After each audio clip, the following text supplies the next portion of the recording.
হযরত আবু সাঈদ খুদরি রাদিয়াল্লাহু তাআলা আনহু থেকে হাদিসে পাক প্রিয় নবী রাহমাতুল্লিল আলামিন বলেন, সাহাবীদের পরে এমন কিছু বান্দাদেরকে দেখা যাবে, সাহাবায়ে কেরামের যুগের পরে এমন কিছু বান্দাদের আবির্ভাব হবে, এমন কিছু বান্দাদেরকে দেখা যাবে, এদেরকে ৬০ হিজরির পর দেখা যাবে।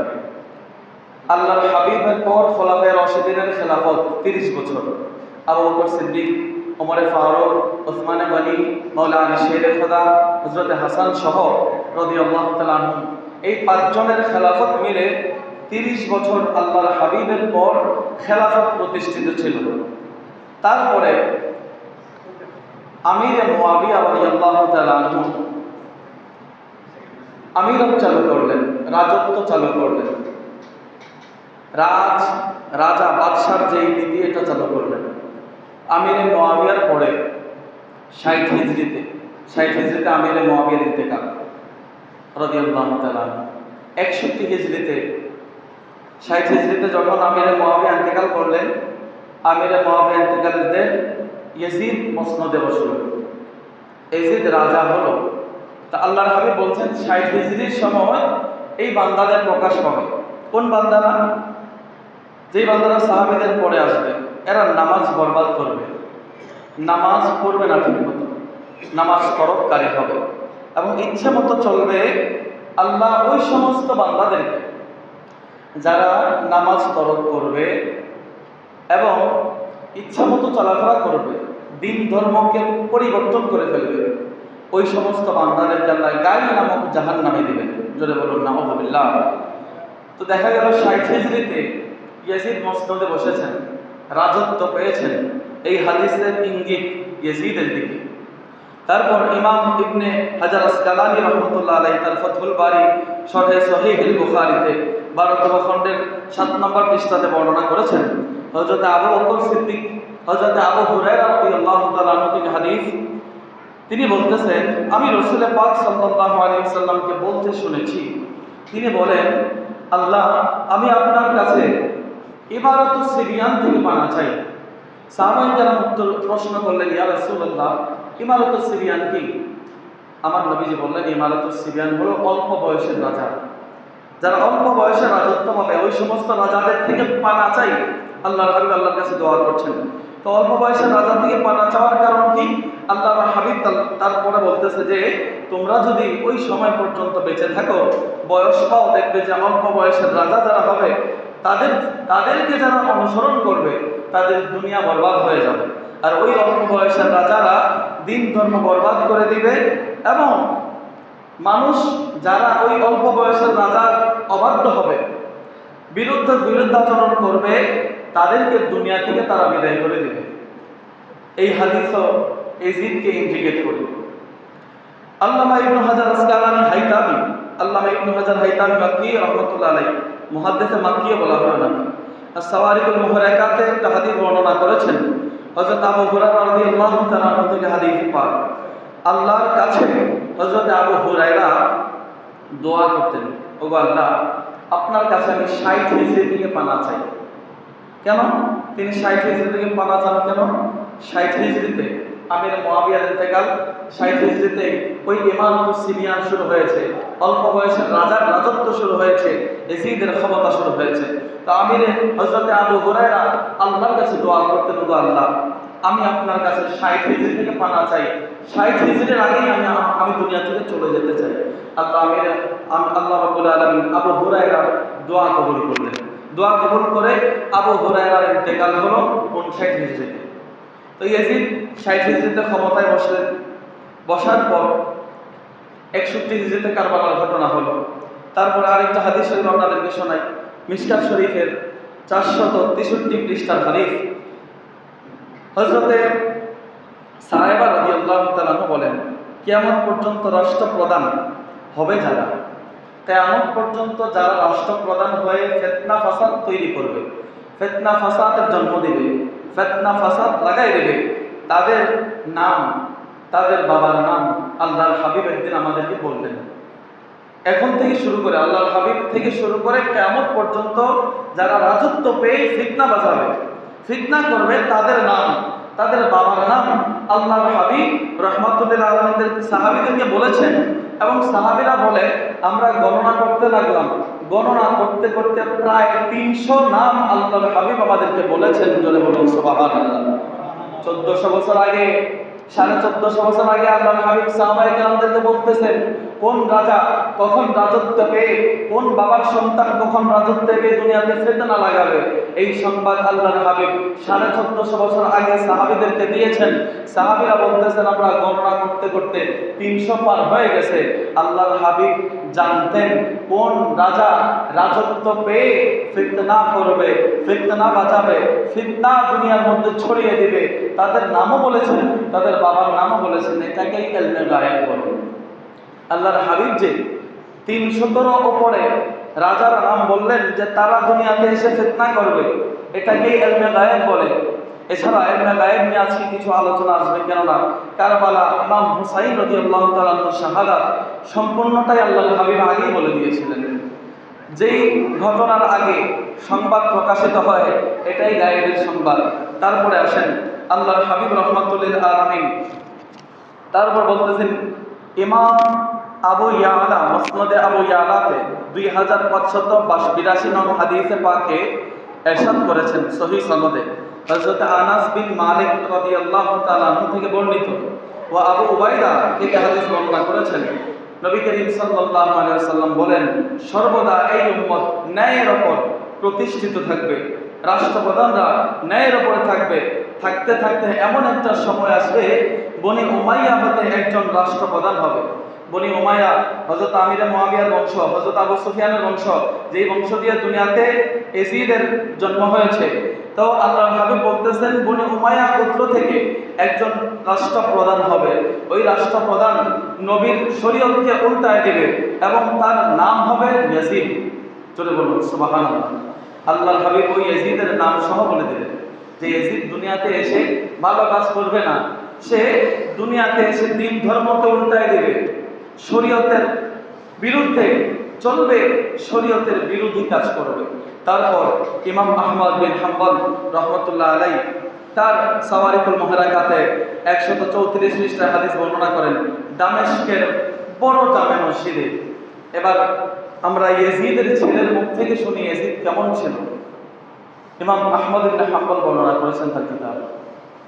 ইয়াজিদ যে কেমন ছিল, তার ছেলে ইয়াজিদ যখন ইন্তেকাল করলেন, যখন মরে গেলেন, ইয়াজিদ মরার পরে মসজিদের দামেস্কের জামে মসজিদের জুমার খুতবাতে দাঁড়িয়ে ইয়াজিদের বড় ছেলে, ইয়াজিদের ছেলের নাম মুয়াবিয়া, মুয়াবিয়া ইবনে ইয়াজিদ দাঁড়িয়ে মানুষদেরকে বলতেছেন হে মানুষ সকল, হে দামেস্কের মানুষ, এতদিন এই চেয়ারে আমার বাবা বসা ছিল, কিন্তু সে এই গদির উপযুক্ত ছিল না, এই চেয়ারের উপযুক্ত ছিল না, যার কারণে সে অল্প বয়সেই মৃত্যুবরণ করেছে, অল্প বয়সেই সে মারা গিয়েছে।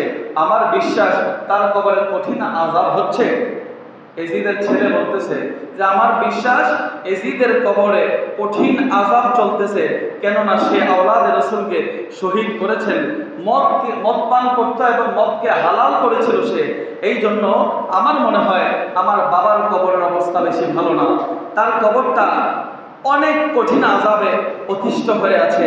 আমার বাবা কারবালার অবস্থা খারাপ করে দিয়েছিল, কাবার অবস্থা খারাপ করে দিয়েছিল, মদিনা মসজিদের নববীর অবস্থা খারাপ করে দিয়েছিল ওই ইয়াজিদ।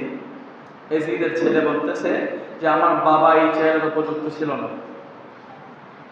ইয়াজিদের ছেলেও জান্নাতি, ইয়াজিদের বাবাও জান্নাতি, কিন্তু মাঝখান দিয়ে ইয়াজিদ এমন এক ঘটনার সাক্ষী হলেন। কি কি তার জীবনীতে আছে, তার ইতিহাসের মধ্যে কি কি বিষাদকর ইতিহাস আছে, আজকে সংক্ষিপ্ত রূপে আপনাদের সামনে প্রকাশ করব।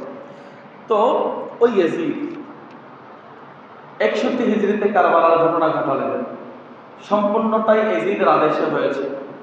ইয়াজিদের আদেশে ইবনে জিয়াদ শিমররা মিলে হযরতে ইমামে আলী মাকাম ইমাম হুসাইনকে শহীদ করেছেন, কারবালার পানি বন্ধ করেছেন, সবটাই ইয়াজিদের নির্দেশে।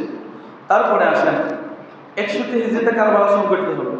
62 হিজরিতে ইয়াজিদ মদিনাতে আক্রমণ করল, মদিনা শরীফে, যেই মদিনা শরীফকে আল্লাহর হাবিব হেরেম ঘোষণা করেছেন, যেই মদিনা শরীফকে আল্লাহর হাবিব হেরেম করে দিয়েছেন, ওইখানে মশা মাছি মারাও নিষেধ। আর ওইখানে ইয়াজিদ বাহিনী কি তাণ্ডব করেছে শুনুন। 62 হিজরিতে হযরত আব্দুল্লাহ ইবনে জুবাইর রাদিয়াল্লাহু তাআলা যখন ইয়াজিদের বায়াত গ্রহণ করছে না, এমন সময় মুসলিম বিন উকবার নেতৃত্বে ইয়াজিদ এক সৈন্যবাহিনীর দল মদিনা শরীফে প্রেরণ করলেন। প্রেরণ করে বললেন, তোমরা মদিনাবাসীদেরকে 3 দিন সময় দেবে, বলবে আমি ইয়াজিদের বায়াত গ্রহণ করতে। তারা যদি আমি ইয়াজিদকে না মানে 3 দিন পর তাদের বিরুদ্ধে যুদ্ধ করবে, তাদের ধন সম্পদ লুণ্ঠন করবে এবং তাদেরকে মদিনা শরীফকে মোবাহ ঘোষণা করবে 3 দিনের জন্য। মোবাহ মানে 3 দিন মদিনা শরীফে যাই হোক সব জায়েজ, হত্যাকাণ্ড ধর্ষণ যাই হোক সব জায়েজ। ইয়াজিদের নিয়ম, ইয়াজিদের আদেশে মুসলিম বিন উকবা, তাকে ইমামগণ মুসলিম বলে নাই, মুসরিফ বলেছেন, নাম চেঞ্জ করে বলেছেন, তার চরিত্র বড় কলঙ্কিত। তো ওই মুসলিম বিন উকবা নেতৃত্বে মদিনা শরীফে ইয়াজিদের সৈন্যবাহিনী গেল। সৈন্যবাহিনী গিয়ে মদিনাবাসীদেরকে ডাকলেন যে, হে মদিনাবাসীগণ, তোমরা ইয়াজিদের হুকুমত, ইয়াজিদের বায়াত গ্রহণ করো। মদিনাবাসীগণ বললেন যে, আমরা তখনই ইয়াজিদের বিরোধিতা শুরু করলাম যখন আমরা আশঙ্কা করলাম ইয়াজিদ যেই দুষ্কর্ম শুরু করেছে, যে খারাপ কাজ শুরু করেছে, না জানি আল্লাহ ইয়াজিদের হুকুমত মেনে নিলে আসমান থেকে পাথর বর্ষণ করে আমাদেরকে মেরে ফেলবে। এমন আশঙ্কা যখন করলাম তখন আমরা ইয়াজিদের বিরোধিতা করতে শুরু করলাম। ইয়াজিদের বিরোধিতা করার দেন এদের সৈন্যবাহিনী প্রেরণ করলো।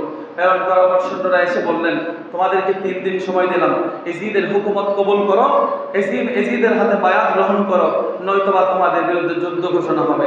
যেই মদিনাবাসীদের সম্পর্কে আল্লাহর হাবিব বড় সুন্দর হাদিসে পাকে মুসলিম শরীফের হাদিসে বলেছেন, কেউ যদি মদিনাবাসীদের সাথে বিদ্বেষ রাখে, কেউ যদি মদিনাবাসীদের সাথে শত্রুতা পোষণ করে, আল্লাহর হাবিব বলেন, লবণ যেইভাবে পানিতে মিশে গিয়ে ধ্বংস হয়ে যায়, ওই মদিনাবাসীদের সাথে বিদ্বেষ পোষণকারী শত্রুতা রাখনেওয়ালারাও লবণ যেইভাবে পানির সাথে মিশে যায় তেমনি তারাও ধ্বংস হয়ে যাবে। জোরে বলুন নাউযুবিল্লাহ।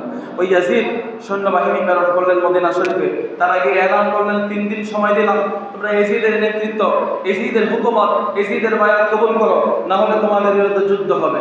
3 দিন পর্যন্ত মদিনাবাসীরা তার বায়াত গ্রহণ করলো না। 3 দিন পর 3 দিনের জন্য মদিনা শরীফকে মোবাহ ঘোষণা করলেন। লুটতরাজ করলো, হত্যাযজ্ঞ চালালো, মহিলাদেরকে ধর্ষণ করলো। করতে করতে 700 হাফেজে কোরআন, এই যুদ্ধকে হারার যুদ্ধ বলে। ইসলামের মধ্যে একটা যুদ্ধ হারার যুদ্ধ। এই যুদ্ধের মধ্যে ওই ইয়াজিদের নেতৃত্বে, মুসলিম বিন উকবার নেতৃত্বে ইয়াজিদ বাহিনীরা মদিনা শরীফে যে হামলা করেছেন, এই হামলার মধ্যে 700 হাফেজে কোরআন শহীদ হয়েছে। 80 জন কুরাইশি বড় শীর্ষস্থানীয় নেতা শহীদ হয়েছে। 80 জনেরও বেশি সাহাবায়ে কেরাম শহীদ হয়েছেন। প্রায় 10,000 মদিনাবাসী এই যুদ্ধের মধ্যে ইন্তেকাল করেছেন ইয়াজিদের হুকুমে। তারপরে এই ইয়াজিদের হুকুমে 3 দিন পর্যন্ত মদিনা শরীফকে মোবাহ ঘোষণা করলো। তারা যথেষ্ট পরিমাণ লুটতরাজ করলো এবং মা মহিলাদেরকে, হাদিসে এই বিভিন্ন কিতাবের মধ্যে রাওয়ায়াতে এসেছে 1000 কুমারী নারীর সম্মান তারা নষ্ট করলো। 1000 কুমারী নারীকে তারা ধর্ষণ করলো। দেখা গেল এই হাররাত যুদ্ধের পরে 1000 কুমারী নারী যাদের বিয়ে হয় নাই তারা সন্তান প্রসব করেছে ওই ইয়াজিদ বাহিনীদের অত্যাচারের কারণে। ওই ইয়াজিদ বাহিনী মদিনা শরীফে 3 দিন পর্যন্ত মসজিদে নববীর আযান ইকামত বন্ধ রেখেছিল, নামাজ বন্ধ রেখেছিল। মসজিদে নববীর মধ্যে ওই 3 দিন পর্যন্ত ইয়াজিদ বাহিনীর যেই গরু গাধা নিয়ে, যেই গাধা ঘোড়া নিয়ে তারা ওই ইয়াজিদের কাছ থেকে মদিনা শরীফে এসেছে, এগুলি মসজিদের নববীর মধ্যে বেঁধে রেখেছিল। এই মসজিদে নববীর মধ্যে 3 দিন পর্যন্ত তাদের ঘোড়াগুলি, তাদের গাধাগুলি বিভিন্ন উৎকৃষ্ট করেছে, ময়লা করেছে মসজিদে নববীতে। যদি বলুন নাউযুবিল্লাহ। এই ইতিহাস রচনা করেছে ওই কুখ্যাত ইয়াজিদের নেতৃত্বে। 3 দিন পর্যন্ত এই কাজ চললো। 3 দিন পর্যন্ত মসজিদে যখন আযান ইকামত হয় না মসজিদে নববীতে, আমার নবীর মদিনাতে, আমার নবীর রওজাতে, ওই মদিনা শরীফের মসজিদে নববী কত সম্মানের জায়গা, কত শ্রদ্ধার জায়গা আমাদের। ওই শ্রদ্ধাহের জায়গার মধ্যে এই অপকর্ম ইয়াজিদ বাহিনীরা সংগঠিত করেছে।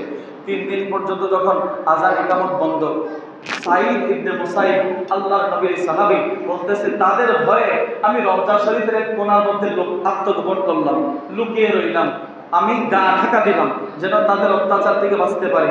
3 দিন পর্যন্ত আমি আল্লাহর হাবিবের রওজার পাশে আছি। 3 দিন পর্যন্ত কোথায় কোন সময় আসর হচ্ছে, কোন সময় মাগরিব, কোন সময় এশা, কোন সময় ফজর জোহর হচ্ছে আমি বুঝতে পারতাম না। রওজার ভিতরে থেকে বোঝা যাচ্ছে না কোন সময় নামাজের ওয়াক্ত হচ্ছে। আমি নামাজ পড়বো কিভাবে, বড় পেরেশানির মধ্যে পড়ে গিয়েছি, বড় টেনশন করতেছি আমি কিভাবে নামাজগুলি আদায় করব। সাঈদ ইবনে মুসাইয়্যিব বলেন, যখন নামাজের সময় হয়ে যাইত, যখন ফজর জোহর আসর মাগরিব এশার সময় হয়ে যাইত, আল্লাহর নবীর রওজা মোবারক থেকে আজানের মৃদু আওয়াজ আমার কানে আসতো। আল্লাহর হাবিবের রওজা থেকে এই আজান শুনে আমি সাঈদ ইবনে মুসাইয়্যিব আমি নামাজ আদায় করতাম। জোরে বলুন সুবহানাল্লাহ। আল্লাহর হাবিব রওজা পাক থেকে আজানের আওয়াজ দিয়েছেন, আর সাঈদ ইবনে মুসাইয়্যিব রাদিয়াল্লাহু তাআলা ওই আজান শুনে নামাজ পড়েছেন।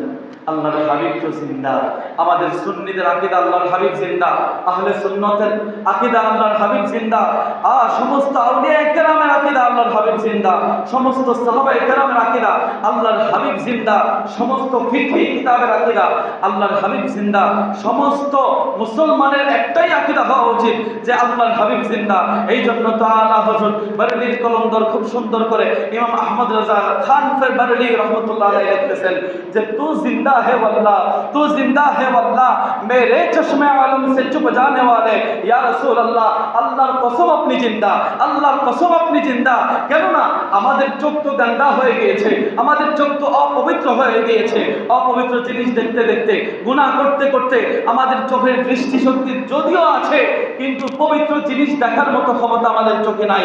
ইয়া রাসূল আল্লাহ, বেশক আল্লাহর কসম আপনি জিন্দা, আমাদের চোখ নাই বিধায় আপনাকে দেখতে পারি না। যদি চোখ থাকার মতো চোখ থাকতো, প্রত্যেক মুমিন আল্লাহর হাবিবকে দেখতো। জোরে বলুন সুবহানাল্লাহ। আল্লাহর হাবিব জিন্দা। এই নিয়ে অনেক হাদিসে পাক আছে, এই ব্যাপারে অন্যদিন আলোচনা করব। আমার টপিক হলো ওই মদিনাবাসীর মধ্যে, মদিনা শরীফের মধ্যে আল্লাহর হাবিবের রওজার মধ্যে 3 দিন পর্যন্ত এই তাণ্ডব চালালো, এই লুটতরাজ চালালো, ধ্বংসযজ্ঞ চালালো, মা বোনদেরকে ধর্ষণ চালালো। চালানোর পর এজিদ হুকুম দিল যে আব্দুল্লাহ ইবনে জুবাইর রাদিয়াল্লাহু তাআলা আল্লাহর নবীর সাহাবী, সে যদি আমার বায়াত কবুল করে তাহলে তোমরা মদিনা শরীফ থেকে ফিরে চলে আসবে। যদি সে আমার বায়াত প্রত্যাখ্যান করে তাকে ধরার জন্য মক্কা শরীফে যাবে। মদিনা শরীফের তাণ্ডবের পর মুসলিম বিন উকবার নেতৃত্বে এই বাহিনী নিয়ে তারা মক্কা শরীফের দিকে রওনা করলেন। মক্কা শরীফের দিকে রওনা করতে করতে প্রতিমধ্যে এই মুসলিম মারা গেল। পরবর্তীতে এই সেনাবাহিনী থেকে আরেকজন সেনা প্রধান নিযুক্ত করা হলো। তারা মিলে মক্কা শরীফের প্রান্তরে গেলেন, মক্কার কাবার প্রান্তরে গেলেন। কাবার চত্বরে গিয়ে 64 দিন পর্যন্ত আব্দুল্লাহ ইবনে জুবাইর রাদিয়াল্লাহু তাআলা আনহুকে খানায়ে কাবার ভিতরে বন্দী করে রাখলেন। 64 দিন পরেও যখন আব্দুল্লাহ ইবনে জুবাইর রাদিয়াল্লাহু তাআলা আনহু ওই পাপিষ্ঠ নরাদম ইয়াজিদের বায়াত নিচ্ছে না, তো ইয়াজিদ বাহিনীরা অতিষ্ঠ হয়ে, অধৈর্য হয়ে তারা খানায়ে কাবাকে কেন্দ্র করে তীর মারা শুরু করলো। জোরে বলুন নাউযুবিল্লাহ। কোন পাপিষ্ঠ, কোন কাফের বেঈমান, কোন ইহুদি নাসারা এই পর্যন্ত খানায়ে কাবার মধ্যে তীর মারার সাহস করে নাই। এই ইয়াজিদ বাহিনীরা খানায়ে কাবার দিকে তীর মারা শুরু করলো, পাথর মারা শুরু করলো। তীরের মধ্যে পাথর লাগিয়ে পাথরও মারতেছে, তীরও মারতেছে। পাথরের ঘর্ষণে খানায়ে কাবার গিলাফের মধ্যে আগুন লেগে গিয়েছে। জোরে বলুন নাউযুবিল্লাহ। এই ইয়াজিদ বাহিনীর নেতৃত্বে খানায়ে কাবার গিলাফে আগুন লাগানো হয়েছে। ইয়াজিদ বাহিনীর নেতৃত্বে মদিনা শরীফের নামাজ বন্ধ ছিল। ওই ইয়াজিদ বাহিনীরা এই কলঙ্কিত ইতিহাস রচনা করেছে। 64 হিজরিতে খানায়ে কাবায় আগুন দিয়েছেন। 64 হিজরির 3রা রবিউল আউয়াল এই ঘটনা ঘটিয়েছেন। এই ঘটনার পর আল্লাহ তো সহ্য করে নাই।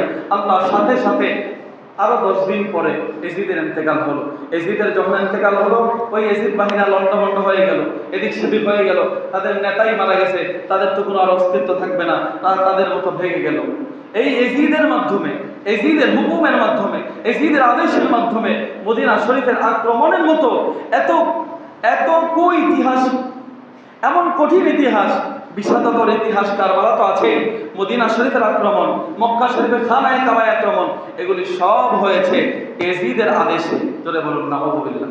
আর ওই ইয়াজিদকে আবার আমাদের দেশের কিছু মোল্লা মৌলবীরা, ঘুমটা মৌলবীরা ইয়াজিদকে ভালো বানাতে চায়, ইয়াজিদকে রহমতুল্লাহ আলাইহি বলতে চায়। আবার বলতে চায় ইয়াজিদ নাকি নামাজি ছিল, প্রতিদিন নাকি 100 রাকাত নামাজ পড়তো। কোন কিতাব যদি দেখাতে পারে যে ইয়াজিদ 100 রাকাত নামাজ পড়তো প্রতিদিন, আমরা অসংখ্য হাদিসের দলিল, অসংখ্য কিতাবের রেফারেন্স দিয়ে বলতে পারবো ইয়াজিদ মদখোর ছিল, মদ জায়েজকারী ছিল, ইয়াজিদ বেনামাজি ছিল, এজিদ কুকুর নিয়ে খেলা কারণেওয়ালা ছিল। এজিদের কুচরিত্রের মধ্যে আরেকটা কলঙ্ক হলো, এজিদ বিশ্বাস করত মাকে বিবাহ করা জায়েজ, বোনকে বিবাহ করা জায়েজ, নিজের মেয়েকে বিবাহ করা জায়েজ। জোরে বলুন নাউজুবিল্লাহ। ইসলামের শরীয়তকে সে উল্টায় দিয়েছিল। সে মা বোন মেয়েকে বিবাহ করা জায়েজ করে দিয়েছিল, মদকে জায়েজ করে দিয়েছিল। এই ইতিহাস যার মধ্যে রচনা হয়েছে, যার মাধ্যমে রচনা হয়েছে, এই ইয়াজিদ কখনো ভালো হতে পারে না। সবচেয়ে বড় কথা হলো, এই ইয়াজিদের আদেশে 61 হিজরিতে আমার নবীর নাতি ইমাম হুসাইন, ইমামে আলী মাকাম শাহাদাত বরণ করেছে। তাদের জন্য, আহলে বাইতের জন্য পানি বন্ধ ছিল এই ইয়াজিদের নেতৃত্বে, এই ইয়াজিদের আদেশে।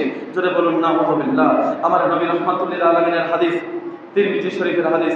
এই হাদিস বলে আমি আমার আলোচনা এটি টানবো। উম্মে সালমা, আমার নবীজির স্ত্রী, আমাদের আম্মাজান উম্মে সালমা রাদিয়াল্লাহু তাআলা আনহু একদিন ঘরের মধ্যে কান্না করতেছেন। উম্মে সালমার দাসী এসে বলতেছে, আম্মাজান আপনি কান্না কেন করতেছেন? উম্মে সালমা ডাক দিয়ে বলে, আমার দাসী শোনো, এখন আমি আল্লাহর হাবিবকে স্বপ্নে দেখেছি।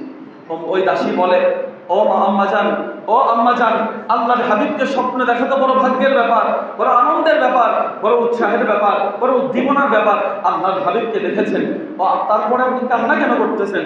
উম্মে সালমা ডাক দিয়ে বলে, ও সালমা শোনো, আমি কান্না করার কারণ হলো, আমি আল্লাহর হাবিবকে দেখলাম, আল্লাহর হাবিবের দাড়ি মোবারক ধুলাই মলিন, চুল মোবারক গুলি ধুলাই মলিন। আমি আল্লাহর হাবিবকে প্রশ্ন করলাম, ইয়া রাসূলুল্লাহ, আপনার দাড়ি মোবারকে মাটি কেন? আপনার চুল মোবারক এলোমেলো কেন? ধুলাবালি মিশ্রিত কেন? আপনার চেহারা মোবারক গুলি মলিন হয়ে আছে কেন?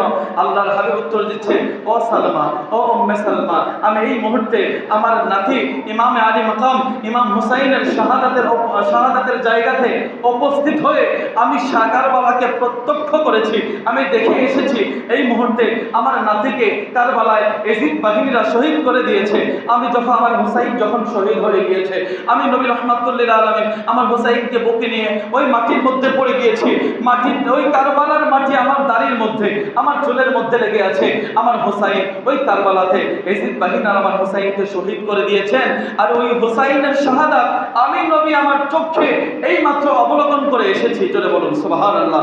শাহিদতু কাতলাল হুসাইন হুসাইনি আনেফা, ও আমার বিবি উম্মে সালমা শোনো, এই মুহূর্তে হুসাইন যেখানে শহীদ হয়েছে ওইখান থেকে আমি তোমার কাছে এসেছি আমার হুসাইন যে শহীদ হয়েছে সেই খবর দেওয়ার জন্য। জোরে বলুন সুবহানাল্লাহ। আল্লাহর হাবিব রাহমাতুল্লিল আলামিন তো ওই মাকামওয়ালা, ফজিলতওয়ালা, ওই ক্ষমতা আল্লাহর হাবিবকে দান করেছেন, যেই ক্ষমতার মাধ্যমে আল্লাহর হাবিব যে কোনো জায়গায় যে কোনো সময় উপস্থিত হতে পারেন আল্লাহর হাবিবের ইচ্ছা হলে। যেমন করে কারবালায় আল্লাহর হাবিব উপস্থিত হয়েছেন, এটা জামে তিরমিজির হাদিস। এই হাদিস অস্বীকার করার মতো মৌলবী আমাদের দেশে নাই। নিয়ে আসেন সামনে, ধরে দেখাই দিব কিতাব খুলে খুলে। ইমাম তিরমিজি রহমতুল্লাহ আলাইহি তিরমিজি শরীফে এই হাদিস সংকলন করেছেন। সংকলন করে বলতেছেন, ইমাম হুসাইনের শাহাদাতের জায়গায় আল্লাহর হাবিব উপস্থিত হয়েছিলেন। উপস্থিত হওয়ার জন্য জিন্দা হতে হয়, উপস্থিত হওয়ার জন্য জানতে হয় কোথায় কি ঘটনা হয়েছে। আল্লাহর হাবিব জিন্দা, আল্লাহর হাবিব উপস্থিত হতে পারেন, আল্লাহর হাবিব ইলমে গায়েব জানেন। এই তিন জিনিস এই এক হাদিস দিয়ে সাবিত হয়ে যায়। জোরে বলুন সুবহানাল্লাহ। আল্লাহর হাবিব রাহমাতুল্লিল আলামিন খানায় ওই কারবালার মধ্যে কি কি ঘটনা ঘটবে সব তো আগেই বলে দিয়েছেন।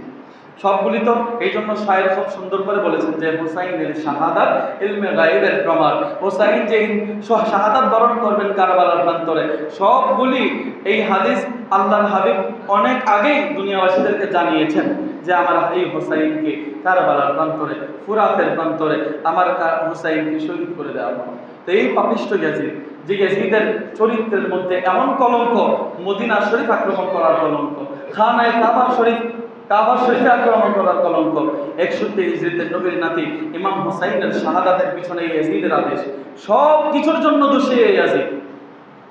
শুধু এগুলি নয়, আমরা বললাম যে শরীয়ত সে পাল্টাই দিয়েছে। তো ওই ইয়াজিদ, যে ইয়াজিদের মাধ্যমে এই কুকর্ম সংগঠিত হয়েছে, এই কঠিন ইতিহাস রচিত হয়েছে, কোনো কাফের মুশরিক ইহুদি নাসারা খানায় কাবায় কোনোদিন আক্রমণ করার সাহস পায় নাই, মদিনা শরীফ আক্রমণ করার সাহস পায় নাই।